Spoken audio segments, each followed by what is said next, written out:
Suspended Bamban Mayor Alice Go denies any involvement in the threats made against Senator Win Gatchalian, who sought the help of police after receiving threats to his life. In a statement, Go assures Gatchalian that she poses no threat to him nor to anyone as she believes and adheres to the rule of law. Go further says she has no capacity nor the intent to cause any harm against anyone, especially since she has been receiving threats herself. The local official also expresses her regret for not being able to attend the previous Senate hearings due to her severe exhaustion and trauma. Go also questions why Gatchalian, Senator Risa Hontiveros, and other officers are seemingly fixated on her when she believes there are more pressing issues at hand.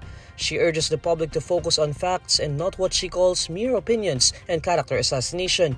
According to Go, if there is evidence against her, she is ready to face them in what she deems a fair trial and at a proper forum.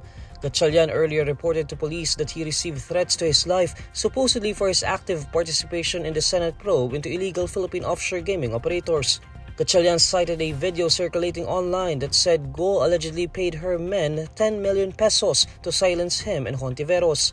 The Senate Committee on Women, Children, Family Relations and Gender Equality, headed by Hontiveros, has been investigating Go over her alleged ties to illegal pogos.